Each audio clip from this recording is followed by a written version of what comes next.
Turning to the courts, music mogul Sean "Diddy" Combs lost his appeal today. It was his second attempt for bail in hopes of being released from custody. Yesterday, his lawyers offered a $50 million bail package using Diddy's mansion as collateral in exchange for releasing him to home detention with GPS monitoring. But that request was denied. Manisa Dandabalan joins us live with all the details. Manisa, what's next for Diddy now?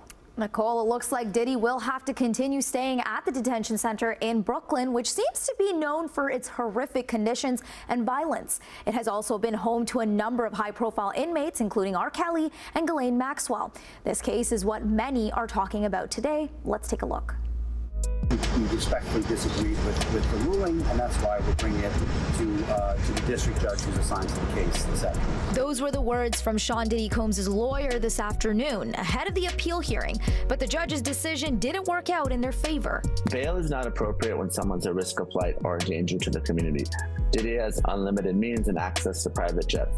I'm not saying there's necessarily a flight risk, but I do believe that he's a danger. We've all seen the 2016 video of him beating ex-girlfriend Cassie Ventura. The 14-page indictment revealed disturbing allegations, accusing Combs of using power and prestige for sex trafficking, forced labor, interstate transportation for purposes of prostitution, drug offenses, kidnapping, arson, bribery, and obstruction of justice.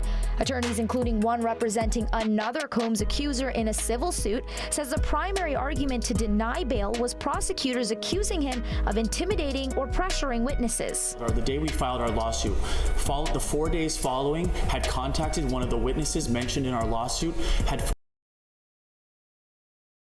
128 phone contacts with that witness, who then 4 days later made a statement that was contrary to some of the allegations in the complaint. That was shocking. That was jarring. 128 phone contacts. Then after the witness made the statement, not a single phone contact after for Mr. Combs. Combs was arrested roughly 6 months after federal authorities raided his homes. During the searches, law enforcement seized narcotics, videos of the freak-offs, and more than 1,000 bottles of baby oil and lubricant, according to prosecutors.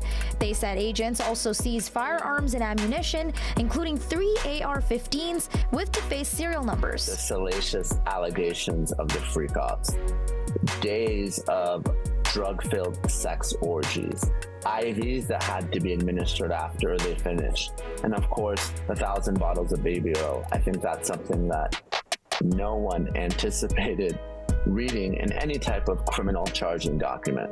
Prosecutors said in court papers that they had interviewed more than 50 victims and witnesses and expect the number to grow. The indictment portrays Combs as so violent that he caused injuries that often took days or weeks to heal. His employees and associates sometimes witnessed his violence and kept victims from leaving or track down those who tried, according to the indictment. But Diddy's lawyer still maintaining that the hip-hop mogul is innocent. Since he's not afraid of the charges. This case reminds us of some other high-profile celebrities tied to similar crimes, including singer R. Kelly, Jeffrey Epstein, his accomplice Ghislaine Maxwell, and Harvey Weinstein. Yesterday, a U.S. court upheld Maxwell's conviction on sex trafficking charges for helping Epstein abuse underage girls. Meanwhile, today, Harvey Weinstein pleaded not guilty to a new sex crime charge in New York as he awaits retrial in his landmark Me Too case. Going back to Diddy's case, one radio host and comedian is issuing a warning. And if he gets racketeering and sex trafficking for freak-offs, it will be others involved. If I were a celebrity and I attended one of Diddy's infamous parties, I would be concerned right now. They participated in sex acts. They could also be charged with trafficking.